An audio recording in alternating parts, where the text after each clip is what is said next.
कछुआ वर्चस्विनी की आवाज को पहचानते हुए कहता है, वर्चू बाहर है, मुझे जाना होगा, मैं आ रहा हूं वर्चू। इतना कहकर कछुआ अपने कदम दरवाजे की तरफ बढ़ाने लग जाता है। कछुआ दरवाजे के पास पहुंच पाता उससे पहले ही युग धड़ाधड़ अपने कदम आगे बढ़ाता है और दरवाजे के पास पहुंच जाता है। युग दरवाजे के पास पहुंचकर अपने दोनों हाथ फैलाकर कछुए का रास्ता रोकते हुए कहता है, नहीं कछुआ, तू बाहर नहीं जाएगा। कछुआ युग को गुस्से से घूरते हुए कहता है, मैं कहता हूँ दरवाजे पर से हट जा युग। युग वहीं पर अपने पैर जमाते हुए अपनी बात पर अडिग रहते हुए कहता है, नहीं हटूंगा। कछुआ तुरंत फुर्ती के साथ अपने कदम आगे बढ़ाता है और दरवाजे के पास पहुंचकर युग को साइड करने लग जाता है। उन दोनों के बीच हाथापाई होने लग जाती है और युग कछुए को दरवाजे से दूर फेंक देता है। कछुआ फर्श पर जाकर गिर जाता है। कायर और अभिमन्यु तुरंत जाकर कछुए को पकड़ लेते हैं ताकि वो बाहर न जा पाए। युग दोनों हाथ आजू बाजू फैलाकर दरवाजे पर ही रास्ता रोककर खड़ा रहता है। युग कछुए को देखकर बड़बड़ाते हुए कहता है, मैंने कहा ना तू बाहर नहीं जाएगा। अभिमन्यु कछुए को समझाते हुए कहता है, हाँ कछुए, मान जा युग की बात, बाहर जाने की जिद मत कर, बाहर खतरा है। कायर भी कछुए को समझाते हुए कहता है, हाँ कछुए, बाहर मत जा, बाहर मौत का खतरा, हम तुझे बाहर नहीं जाने देंगे। वर्चस्विनी की फिर से तारा को पुकारने की आवाज सुनाई देती है, तारा बेटी, मेरी तारा, आजा मेरी तारा बेटी, मेरी तारा बेटी। वर्चस्विनी की आवाज सुनकर तारा और इमोशनल हो जाती है। उसे और ज्यादा वर्चस्विनी की फिक्र सताने लग जाती है। तारा का मन अपनी माँ से मिलने का करने लग जाता है। उसके अंदर माँ के मिलन की आग दहकने लग जाती है और इस आग में वो भूल जाती है कि उसके सामने कौन खड़ा है और वो क्या है। तारा को बस अपनी माँ से मिलना था। तारा युग को एकटक नजर से देखते हुए कहती है, दरवाजे पर से हट जाइए युग भैया, मुझे बाहर जाना है माँ से मिलने, वो मुझसे मिलने आ गई है, उन्हें मेरी जरूरत है। युग ना में अपना सिर हिलाते हुए कहता है, नहीं तारा बेटी, आप बाहर नहीं जा सकती, बाहर आपकी मम्मा नहीं है। तारा पलट कर कहती है, नहीं युग भैया, बाहर मम्मा है, ये उन्हीं की आवाज है, मैं मम्मा की आवाज पहचान सकती हूँ, उन्हें मेरी जरूरत है। युग अपनी बात पर अड़ते हुए कहता है, नहीं तारा बेटी, ये एक छलावा है, वो काला साया मेरे साथ पहले भी ऐसे छलावे कर चुका है और अब वही छलावा तुम्हारे साथ कर रहा है। युग अपना दिमाग दौड़ाते हुए कहता है, वो काला साया यहाँ पर आ गया है। जैसे ही युग ये बात बोलता है, कायर रजनी के मन का खौफ और ज्यादा बढ़ जाता है।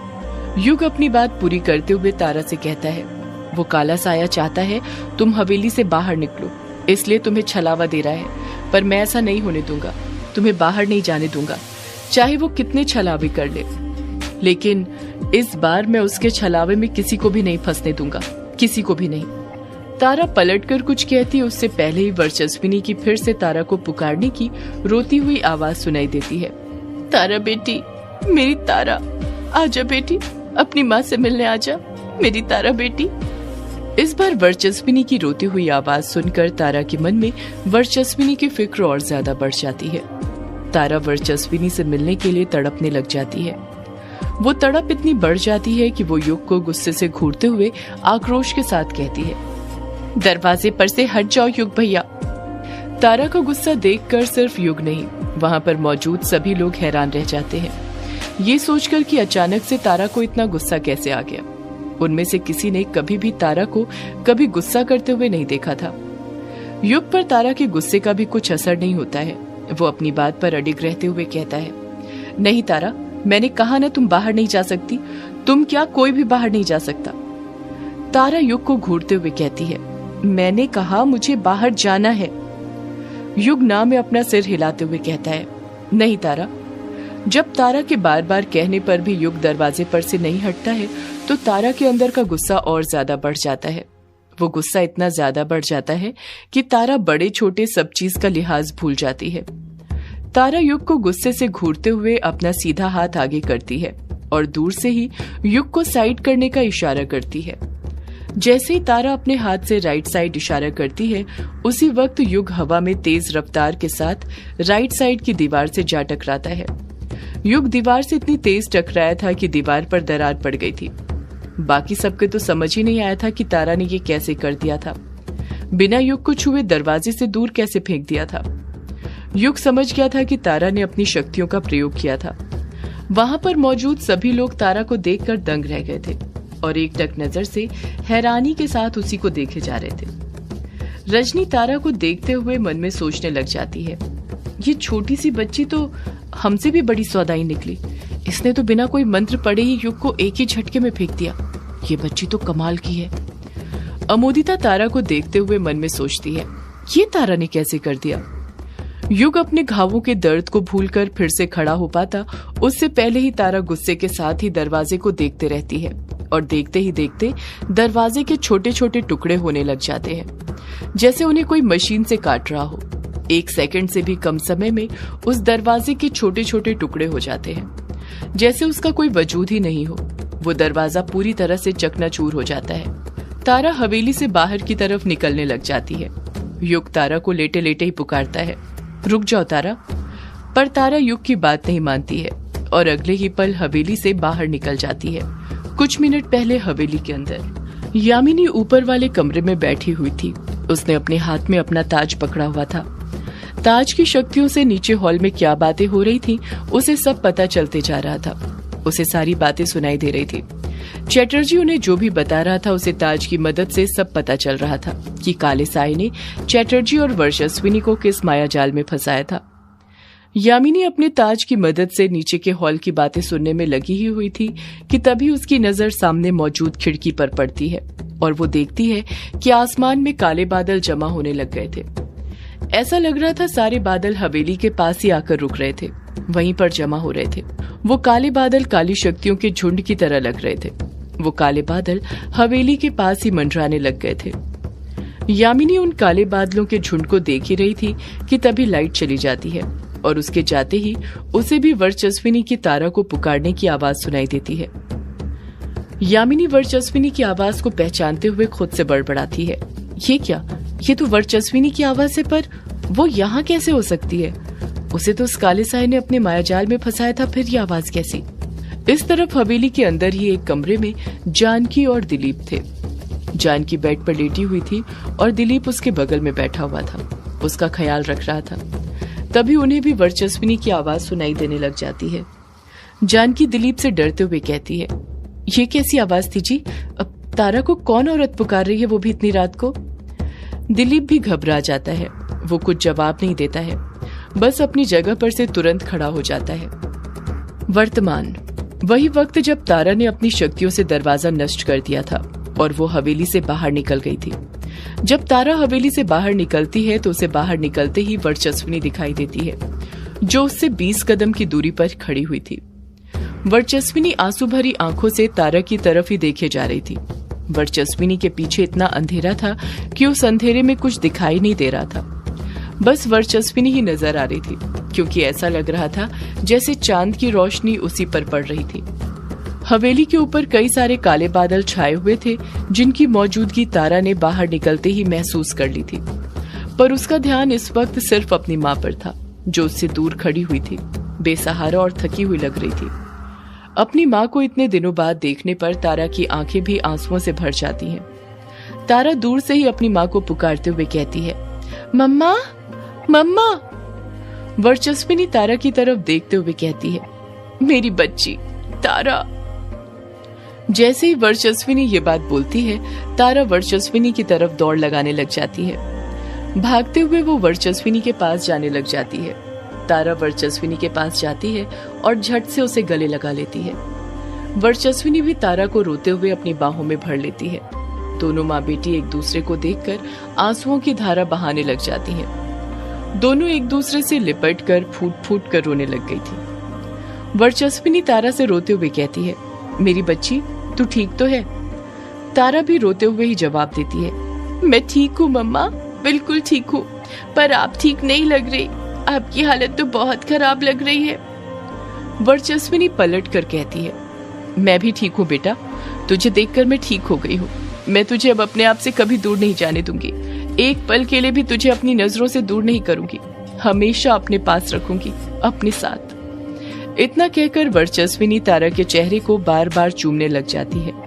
आज वर्चस्विनी के अंदर की माँ की सारी ममता बाहर आ रही थी और ये बात उसे देखकर ही पता चल रही थी। तारा भी वर्चस्विनी के गले लिपट कर रोते रहती है।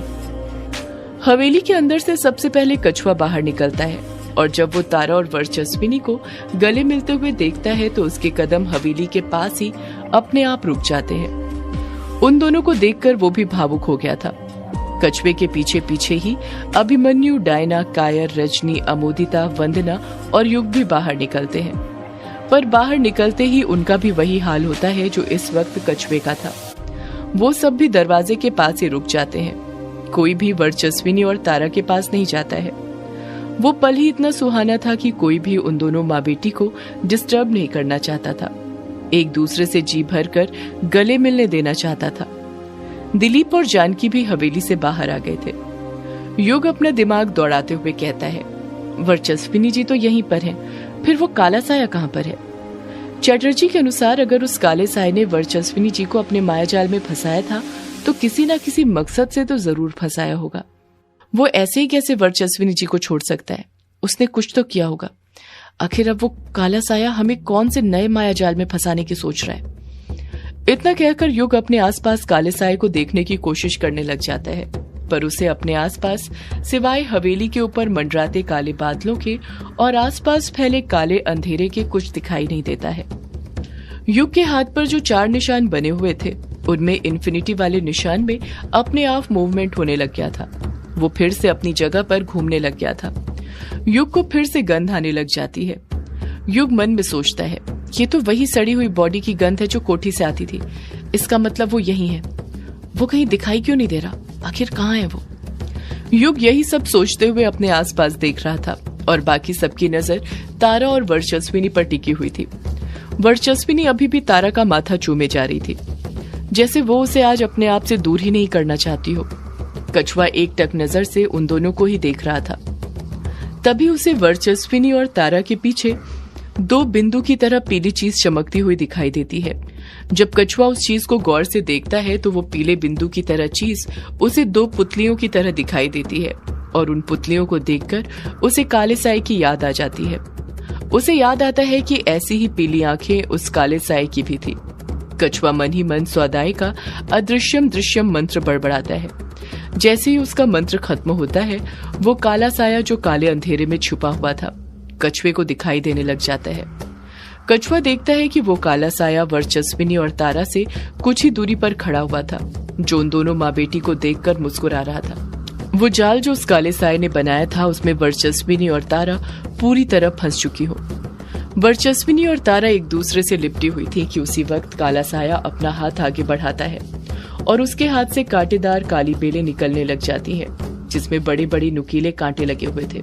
उस कांटेदार बेल को देखकर कछुआ समझ जाता है कि वो काला साया तारा पर पीछे से वार करने की सोच रहा था। कछुआ समझ गया था कि काले साये ने कौन सा नया मायाजाल रचा था। काला साया जानता था कि वो तारा को ऐसे नहीं हरा सकता था, इसलिए उसने वर्चस्विनी को चारा बनाया था। वर्चस्विनी को हवेली के बाहर लाकर खड़ा कर दिया था ताकि जब वो दोनों माँ बेटी मिल रही हो तो वो काला साया तारा को आसानी से अपनी कैद में कर सके। उसने माँ की ममता को अपना हथियार बनाया था। काला साया गुस्से के साथ वर्चस्विनी की तरफ देखता है और अगले ही पल वो बेल अंधेरे में ही वर्चस्विनी और तारा के पास जाने लग जाती है। कछुआ अपनी जगह से भागते हुए चीखता है, वर्चू, तारा, नहीं। सदियों से है पुरानी ये है यक्षिणी की कहानी। यक्षिणी एक आग है, यक्षिणी तेरा ख्वाब है।